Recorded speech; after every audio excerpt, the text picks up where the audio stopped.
So I am Aron Pilhofer. I am the James B. Steele Chair of Journalism and Innovation at Temple University. Prior to that, I lived in this wonderful city for 2.5 years as, among other things, I ran data journalism, visual journalism at The Guardian, and I was the chief digital officer, the interim chief digital officer for a year, which meant I was in charge of product and technology, and IT and UX at The Guardian. Before that, I was at the New York Times for 9 years, and before that, I actually did something for a living, which was data journalism.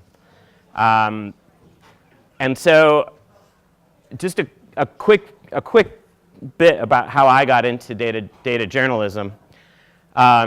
This actually happened. My first professional job, I was in Bridgewater, New Jersey, covering a couple of small towns.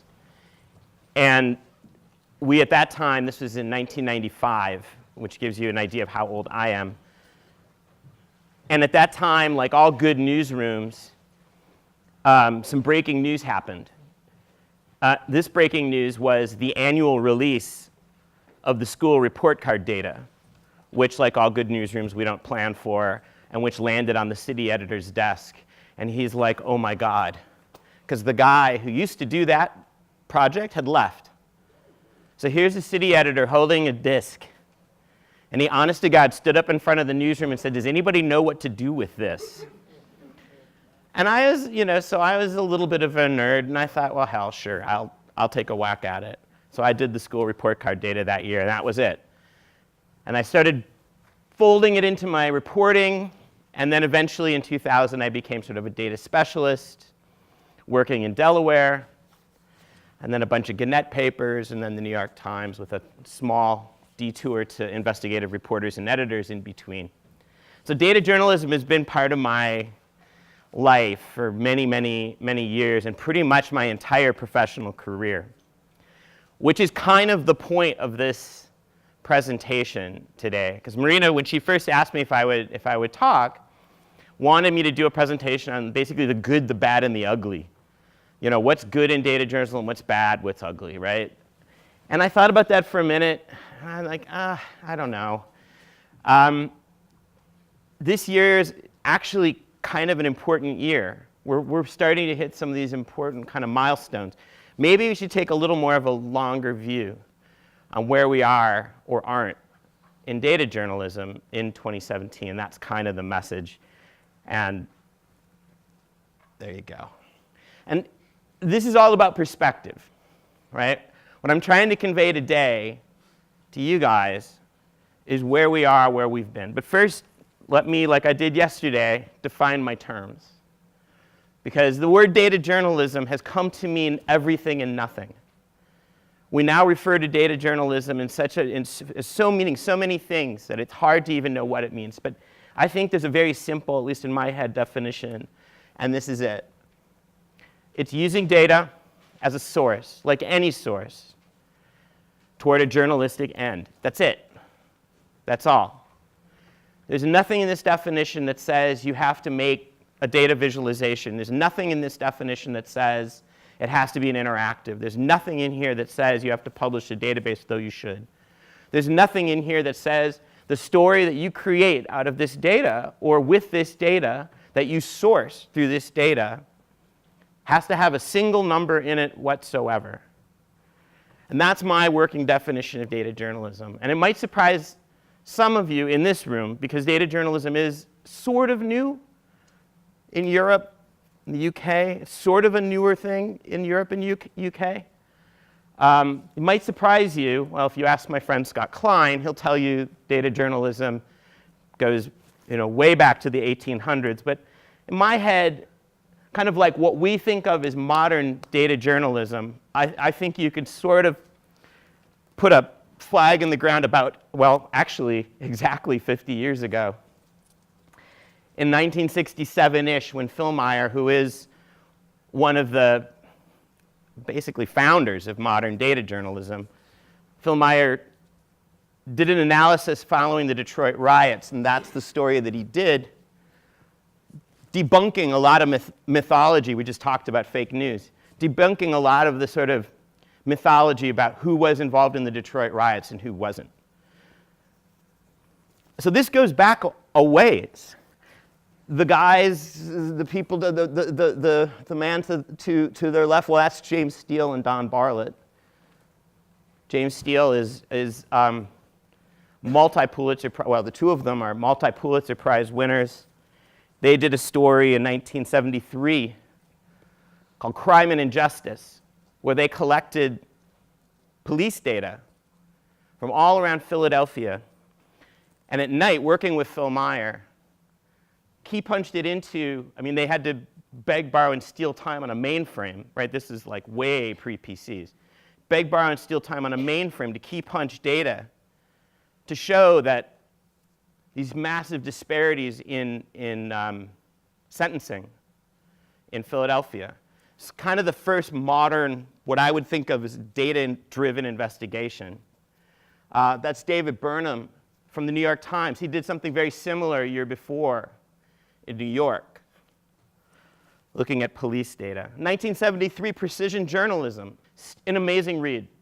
As Phil Meyer wrote it, it is, if you haven't read it, it's still an amazing read. It's still so relevant to what we're trying to do today.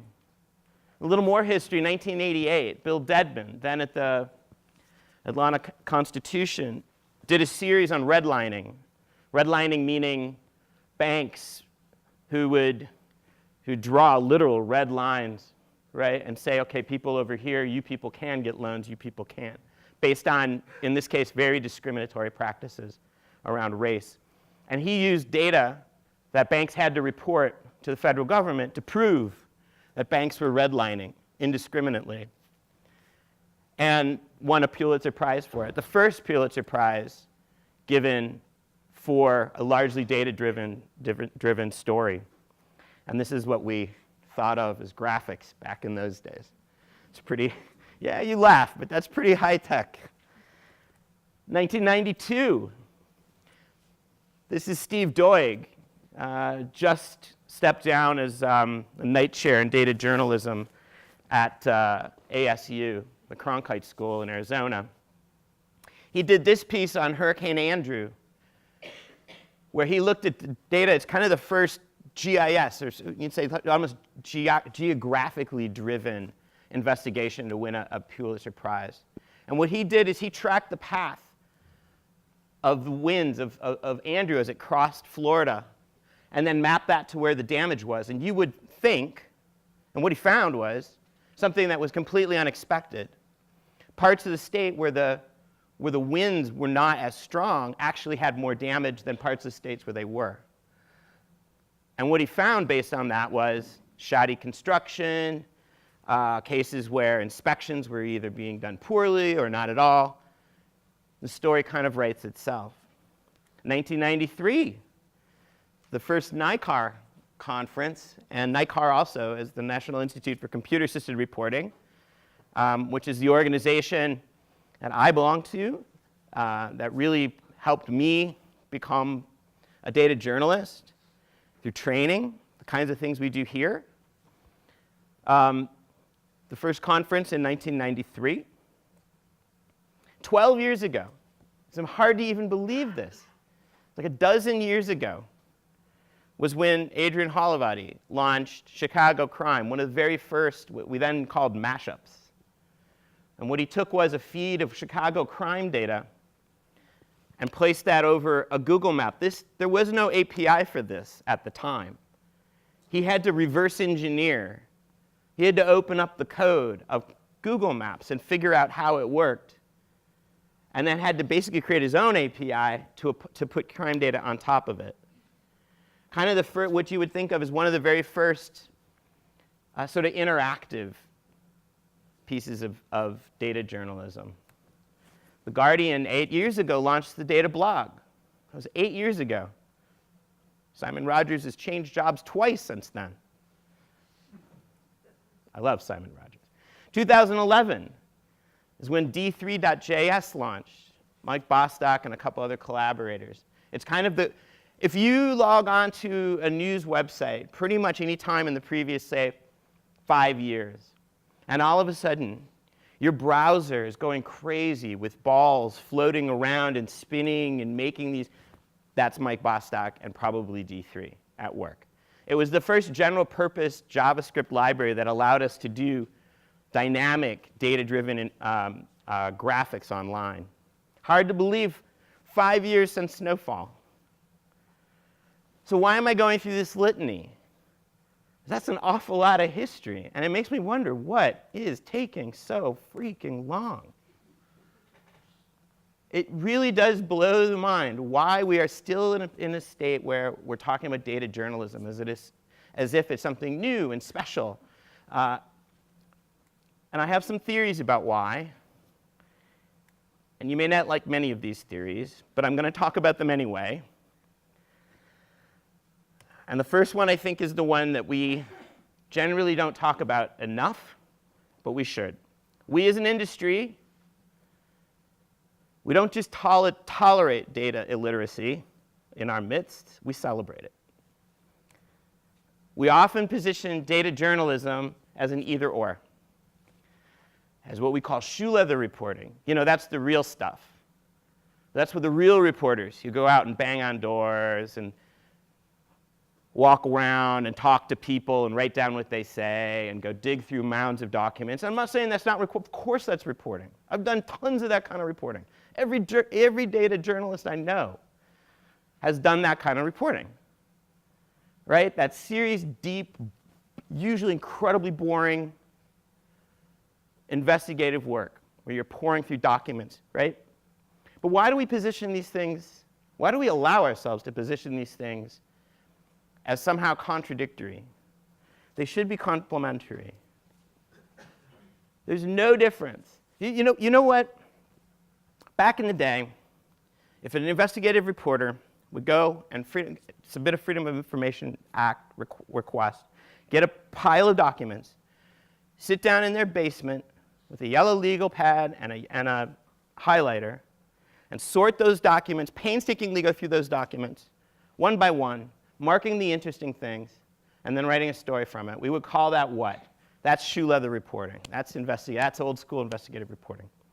If that same reporter had this much knowledge about data reporting, had bothered to ask for those same documents that are almost certainly stored in electronic format, put them into a personal computer, did a far more sophisticated search, was able to flag those people, places, things, disambiguate between and among the people, the locations, the organizations contained within.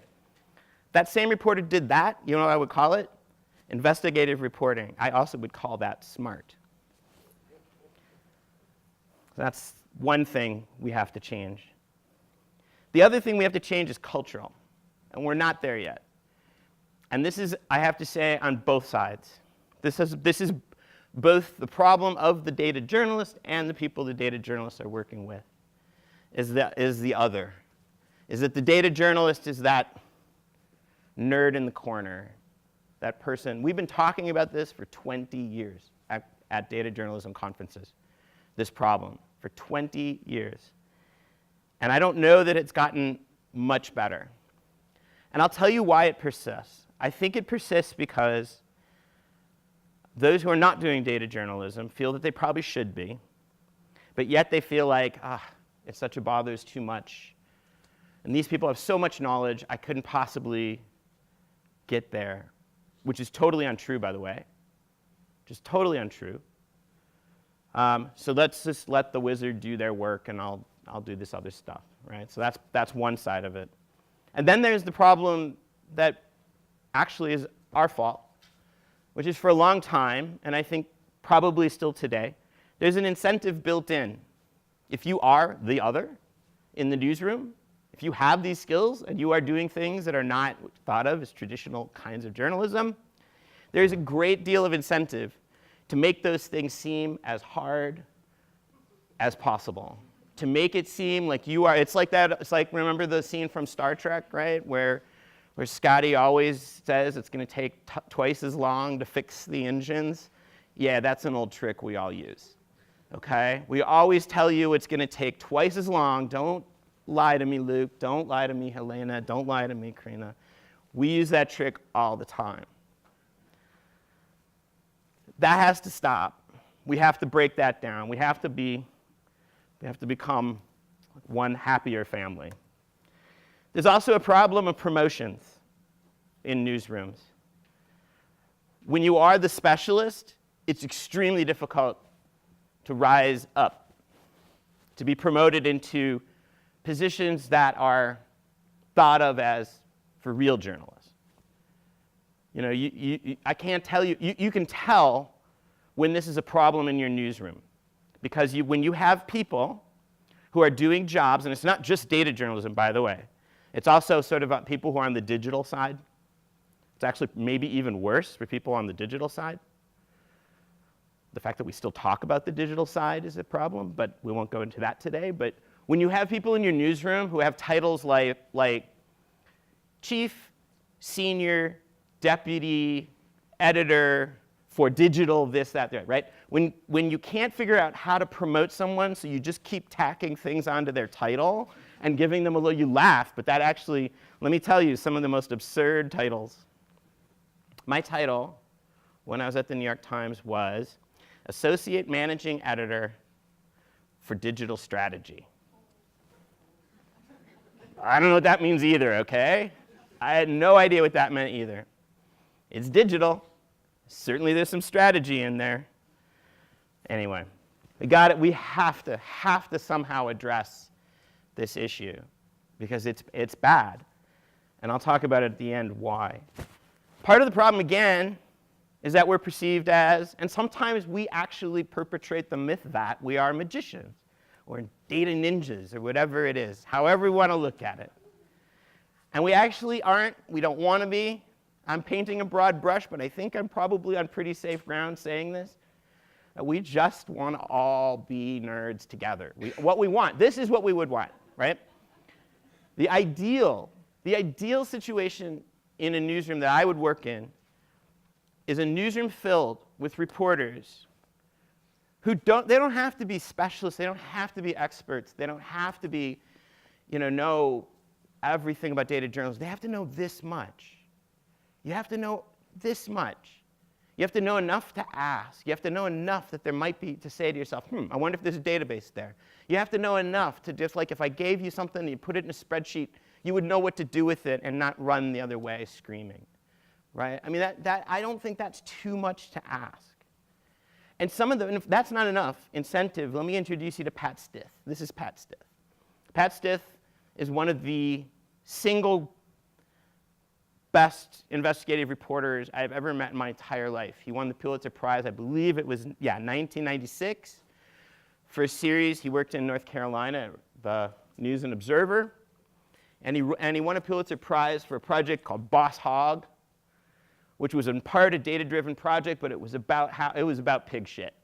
If Pat Stith were here right now in his most adorable North Carolina drawl, he'd tell you about pig shit. That's what he would do. An amazing project. Pat Stith, I don't think I would even moderately insult him to say this, is not a young man. This is actually a fairly old picture. Pat Stith is in this business a long time. Pat Stith is as old school as it gets, but Pat Stith doesn't care. Pat Stith will learn whatever Pat Stith needs to learn to get the story done. And that's the kind of reporter I want to work with. That's what I mean. Pat Stith treats data and the telephone as basically the same things. And he knows he has his limitations. He knows we can do and we can't do, but he knows enough to get the job done. And that's where I think we got to get. Is the reporters who are working in this business today simply can't afford not to know the basics. I really believe that. Again, we all got to be nerds. And when so much of our life is collected, stored electronically, I really, quite honestly, cannot understand how reporters today can do their jobs, really. It's sort of like reporting with one arm behind your back. I really, really can't get it. So how do we get past this? First, we got to get a hiring plan of some kind.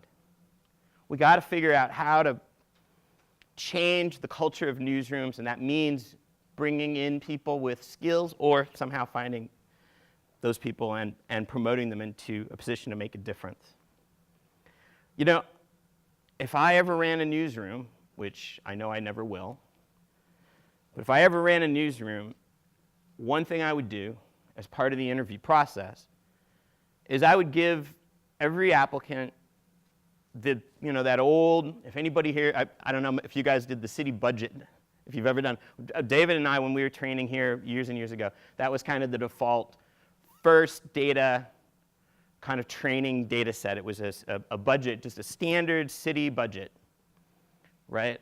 And if I were hiring a reporter, I would give them that, and I would say, A, calculate year-over-year difference, calculate percentage change, calculate 4 or 5 different things, simple things that the most junior person at any corporation in America could probably do without breaking a sweat. But most journalists would look at you like, right now. I would do that. And if they can't do that, I would really, really, really be reluctant to hire that person. And why would I start doing that? I would start doing that because it says something. It says this is important. Actually, this is a really important skill. And if you don't have it, that is a problem. We've got to start a hiring plan, and that plan has to start at the top. You know, it has to start at the top. Make a business case. This is one thing I learned during my very short stint on the business side at The Guardian. Like, why doesn't the newsroom ever get any money? Well, I know now.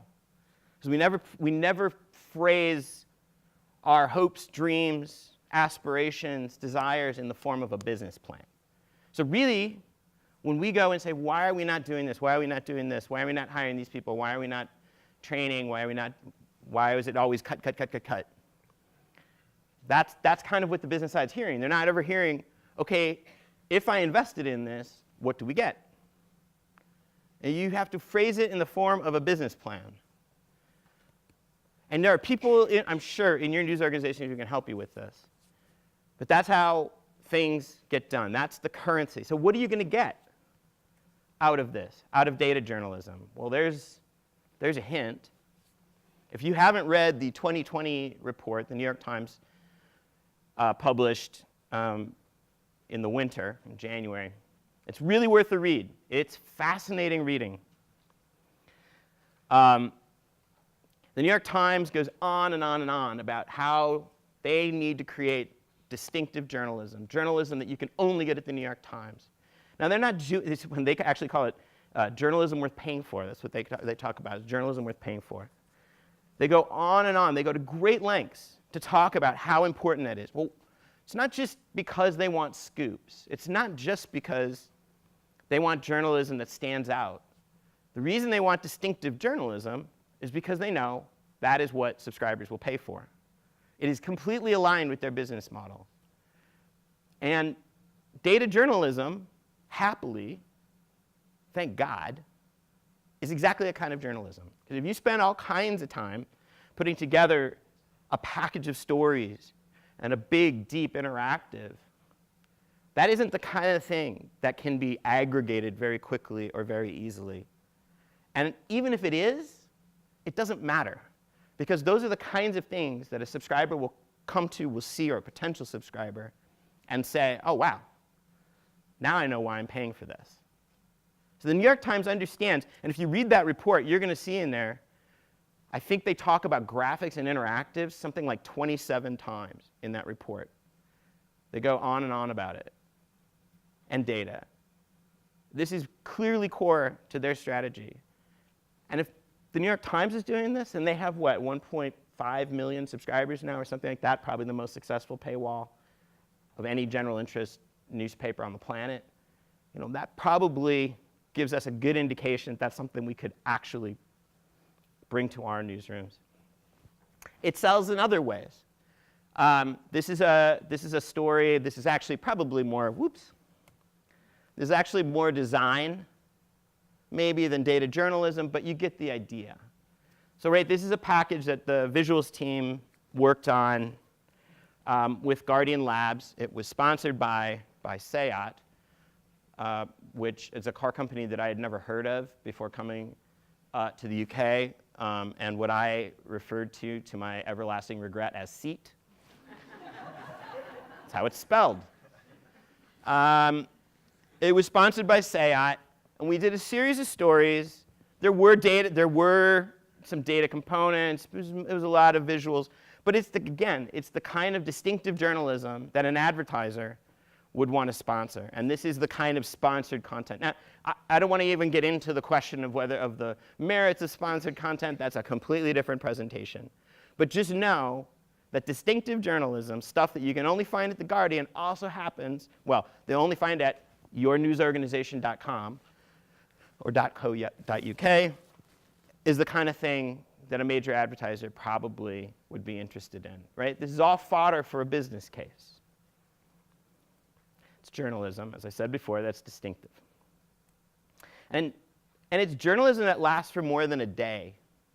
That's the other important thing. A lot of this content that we create, that's also, if you read the 2020 report, that's a huge theme, that they're not looking to fight with, to compete with BuzzFeed or over page views. They're not looking to compete with anybody on that front. What they're looking for is loyalty. What they're looking for is content that lives. And this is an example of a great, deep investigative project the New York Times did on prisons, on racial bias in New York prisons, that had a life that went on and on and on after publication. This is a project that Helena worked on, actually started, on home prices.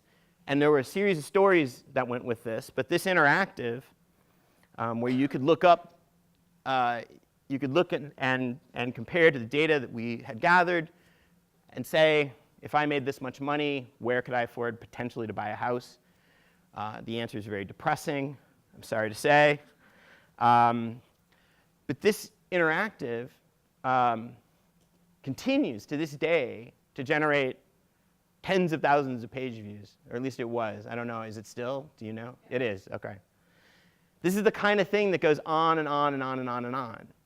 So it's the kind of journalism that people come back for, and it's the kind of journalism that persists, that has a shelf life.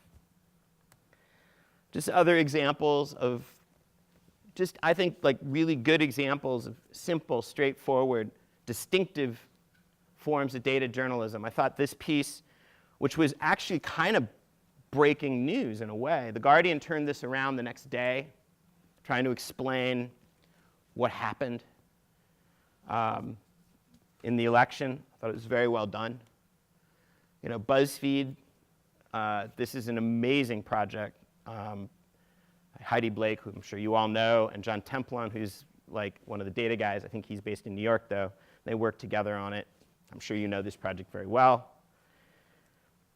This again, the New York Times has like 800 people doing this kind of stuff. So anytime I show something from the New York Times, it's almost not fair because they have so many people working on it. But this is such an incredible piece where Derek Watkins, who works on the graphics desk,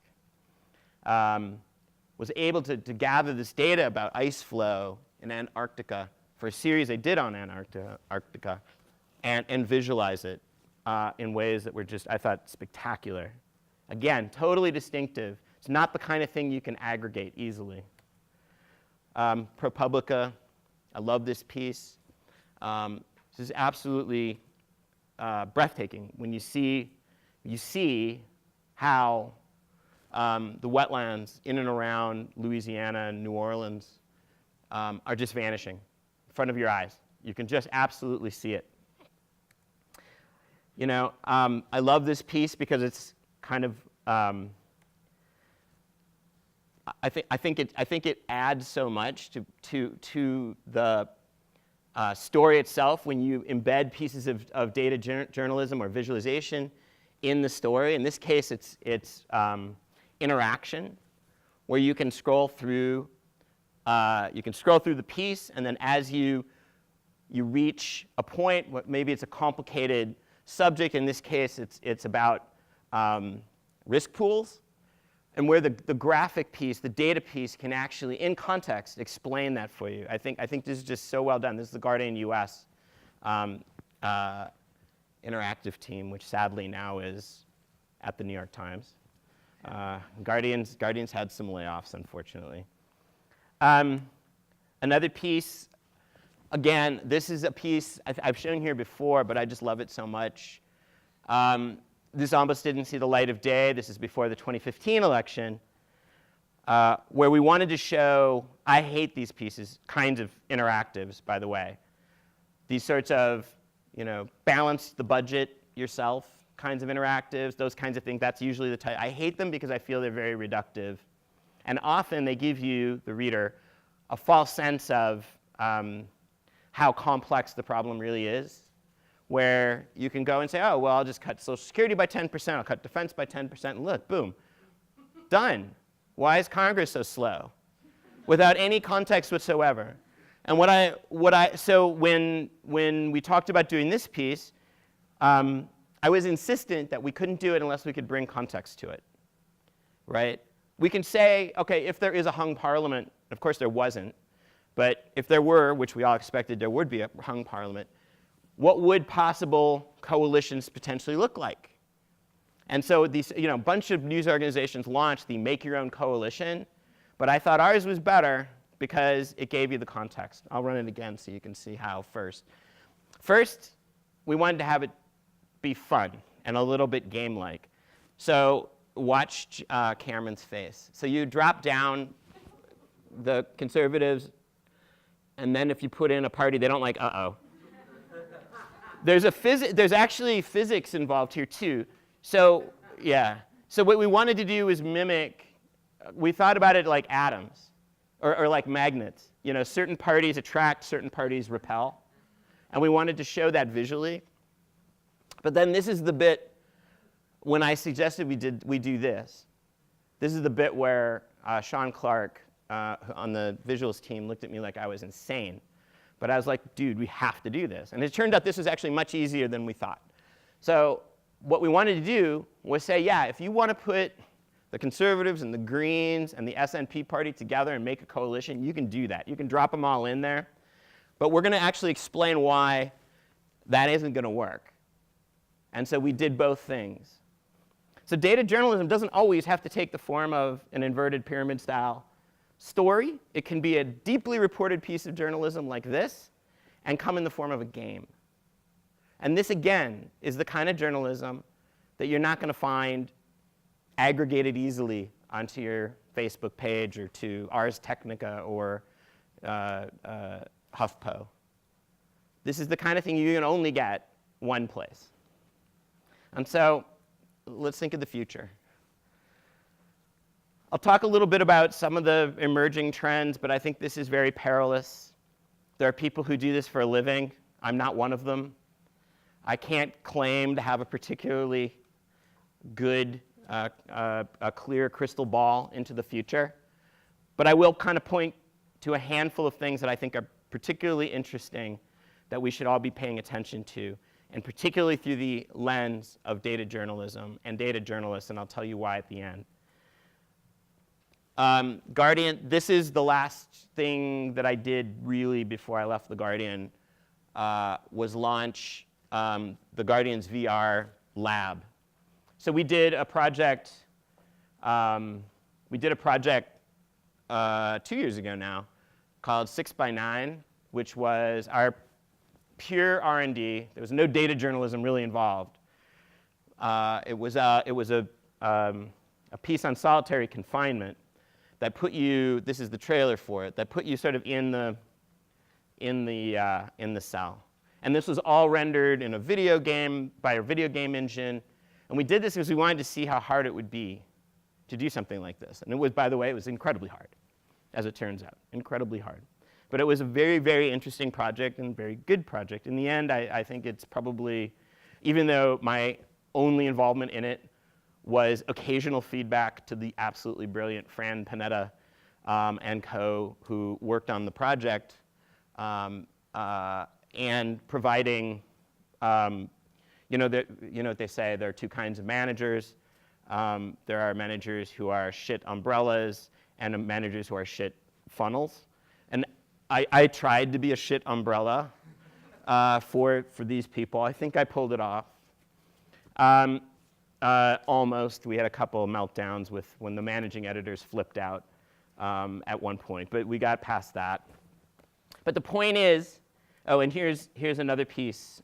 This is a piece they launched right after. It's an exploration of the London sewer system. Why you would want to do that, I don't know, but it's pretty fun. It's a pretty fun exploration of the sewer system in London with a little bit of history mapped on top of it.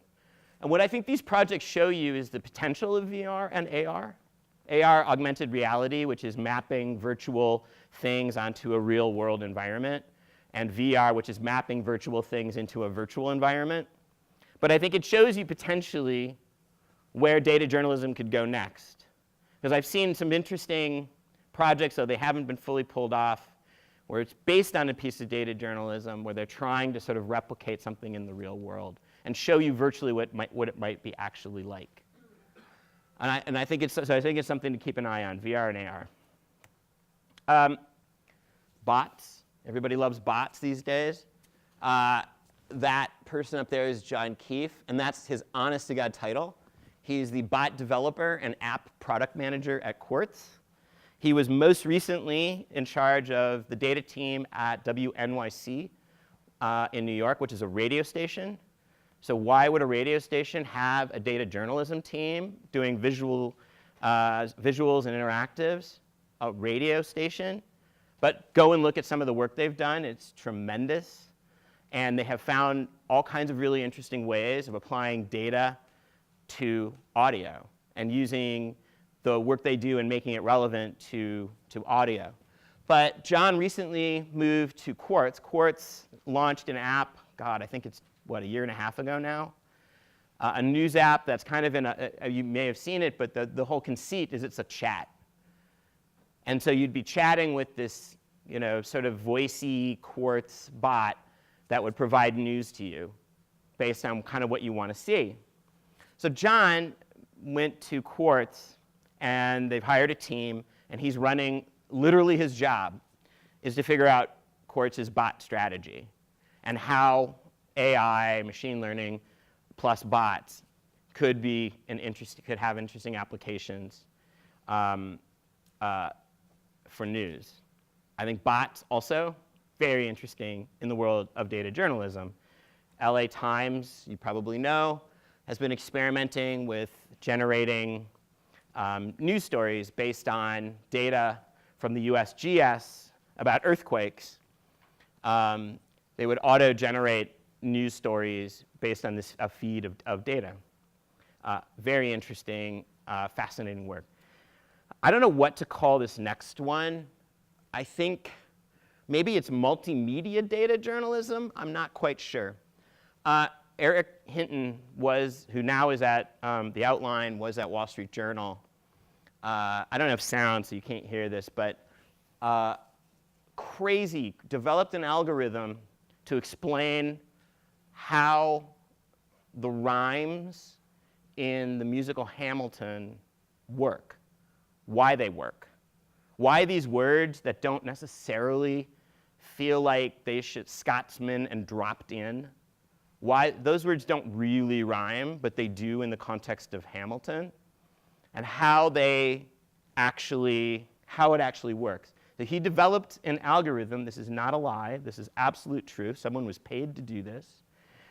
He developed an algorithm to break down the musical numbers in Hamilton, some of them, color code them, categorize them, and then visually display them in a way that helps explain what it is that's actually going on. It's impossible for you to get the full impact of this here, so I would recommend strongly that you Google this at home so you don't bother anybody at work with it, because you have to hear it with the sound on. It's amazing. So again, this is applying sort of algorithms and categorization to a very non-traditional kind of data source, in this case music. I think election land is important on a number of fronts. Not necessarily because election land, in case you're not aware, was a really an unprecedented collaboration among, actually it ended up being thousands of journalists across the country on election day, basically monitoring elections for problems, for potential irregularities. And what's interesting about it is not the collaboration, although that is fascinating that they were able to pull this off. It was ProPublica was kind of the hub. But what's really interesting about election land, I think, is the way they built this live monitoring system. So it was a bunch of data journalists, including the amazing team at ProPublica, involved in this. They partnered with Google, who helped fund this, among other organizations, and to tap into social media, into Google Trends. The Google Trends team developed a special API just for election land that would allow them to sort of highlight potential, through search, potential irregularities if there were some, like in the minute.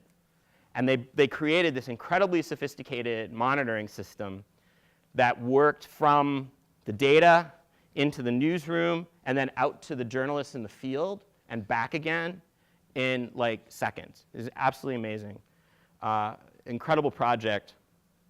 I mean, in some ways it was the dog that didn't bark because they didn't uncover huge election irregularities, but thank God they did it, because as you recall, that did end up being one of the many things that our current president cited as problematic, and we had election land to be able to point to say, hey, if there were millions and millions of people voting illegally, we would have seen it. Drones, we all know about drones. Drones are cool. Drones make amazing photos. The other thing that drones do is drones spit out tons and tons of data. Using drones as a way of gathering potentially data for yourself, gathering your own data that you can use then in your storytelling. Very, very important trend. Third-party platforms like Google itself. Google Trends came to us at the New York Times. Google Trends came to us at The Guardian, said, we'd love to partner with you. What do you want? And both times, we wrote them a long laundry list of things that we would love to have from Google Trends. Both times, they nodded, and we never saw them again. I think that's changed. I really think so. With the News Lab now in place, now all of a sudden, folks like Matt Cook here, Olivia Ma, all these people in News Labs who actually were journalists or are journalists, now internally are making the case that, hey, wait a minute. So Olivia was able to get the Trends team to work with election land. I think Google itself could become a really interesting source of data for journalists. And we should be looking to them more and more. And finally, sensors. So this is a project called India Spend, Breathe, where they're basically crowdsourcing air quality in a number of different Indian cities. And it's important because the official monitoring systems are deeply flawed, completely unreliable, and bad. So those are just some of the sensors, building sensors of your own. WNYC did a project last summer where they were measuring the temperature of subway stops. They did I think sensors, using sensors, building sensors, deploying sensors, a very interesting way of gathering data in the future. And so those are just some of the trends I see coming up. But just to go back to one point that I was sort of making before, is that we either have to all be nerds in this together or not. Because I think I can tell you, I have a lot of colleagues who've gone into newsrooms, couldn't be more happy to be in a newsroom, and then within a couple of years, left. In some cases, have left the business. In some cases, have gone to startups. Some of them have gone to pure play digital news organizations. But we do have a retention problem with people with these specialist skills. And when you have people in your newsroom like that, we shouldn't be shunning them into the corner. We should be embracing them. And we better do it fast, because pretty darn soon, there's going to be none of them left. And the real problem there is that all of these trends that I pointed to, from the Guardian air car, whatever you want to call it, through now, all of those things involve specialist skills coders. All of them. The future is going to be nerdier than it is now. That's the only prediction I can make right now that I can be absolutely certain of. The future is going to be nerdier than it is right now. And so we really need to get on the nerd bandwagon, and we need to get on fast. Oh, thank you.